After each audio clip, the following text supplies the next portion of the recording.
it's time to open up and see if anybody else would like to ask any questions of the author. Oh, Monique.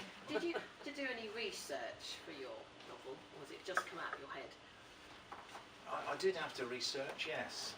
I researched the character of Claudia, who was a medical rep. So a medical rep actually very kindly gave me the information that I needed.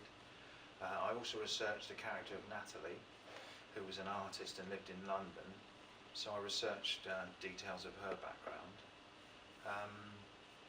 And I also had to research the golfing scene, which was quite interesting, because I actually sent a section that I'd written to this professional golfer, and he sent me back an email saying, if you put that in the book, you may well get comments from other golfers saying that's not really very accurate.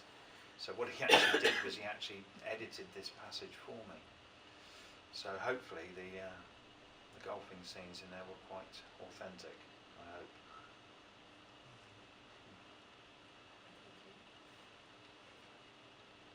I'm glad to say you liked Claudia, the character of Claudia, because I thought you were pretty harsh on her really through the book, or Peter was perhaps. So I'm glad to hear you sort of like the character. It was interesting you say they've been together for a long time, so the relationship had gone, but a bit harsh, I think.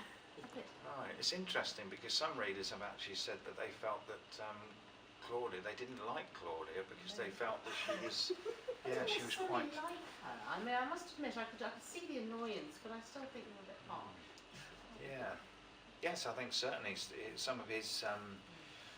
The way that he treated her almost as like a commodity, really, and just something that was there. He might occasionally be nice to her, but generally he was just this morose, very wrapped up in himself, which of course is nothing like me. But I mean, ultimately, with the character as he is, I think I'll be glad if he ends up in the long tradition of anti-heroes in literature. I personally don't think he's quite that bad, but yeah. The funny thing is, I'm a woman reader, obviously, and I understood him and had more sympathy with him than I did with Claudia. I thought she was manipulative. Yeah. That seems to be the. And you could see where his flaws came from, I thought, as well. Yeah. Maybe the reader's experiences in life altered the way that they knew the characters then. Yeah. You know, we all read from a different place than as you write from a different place. Yeah. So we all see something different. You know, I haven't read the book, but you know, you clearly like Peter.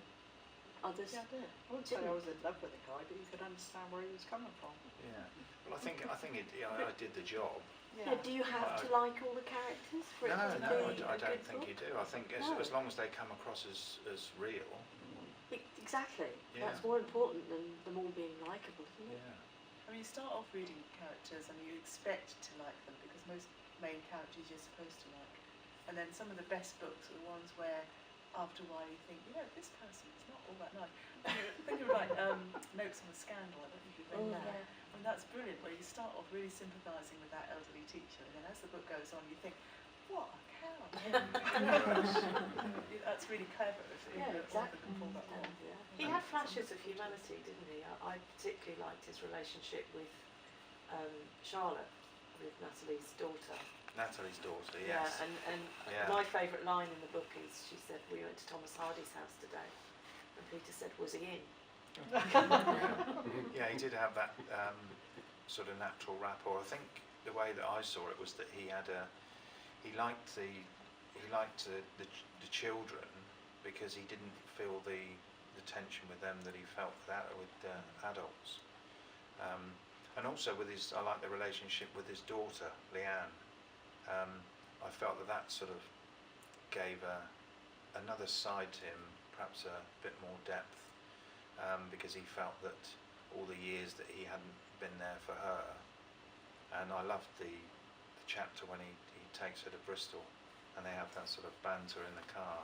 I worked on that a lot to get that as good as I could. I enjoyed that chapter. I was interested in what Liz said about the tension in that piece with Claudia, and I think what it was is just enough detail. You do just enough, not too much. You had the coffee on the smoke, I can't remember, the smoked glass table.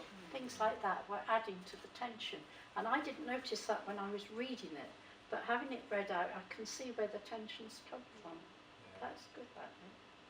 I like tension in the mundane as well. I think Yeah. that's you don't really need gunshots and explosions. I think you just really need two people in a room and you can create all the Yeah. tension that you need, whether it's in fiction or film or anything else. Yeah, I really do. I think especially a lot of Hollywood films, I think you can lose a lot by overexposure to explosions That's true. and guns, and they seem to Overdo it, yeah. less can be whereas more. lots of filmmakers and writers have made so much of just ordinary and mundane scenes. I think it really works well, because that's what we experience in life anyway most of the time, isn't it? True, yeah. Domestic situations, everyday life, shopping and things like that, and I really like to take those scenes and then Yeah. make a kind of Yeah, which is good. drama with them.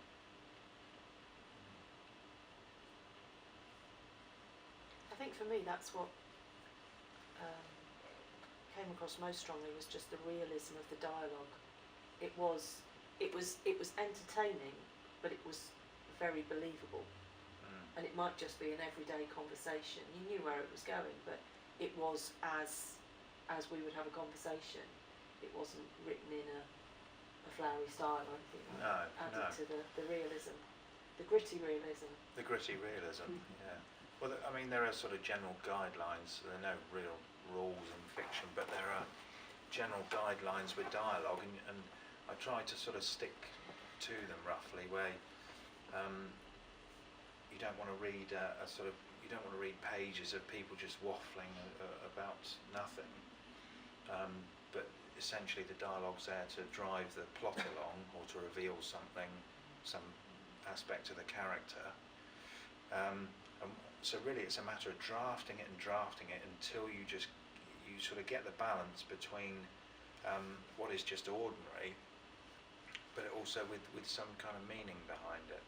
So sometimes in there would just be like there's a scene where he's cooking her something, and she comes in, so perhaps it's illustrating her sort of blasé mood. She's quite easygoing, and he's his side of the character where he doesn't want to reveal anything.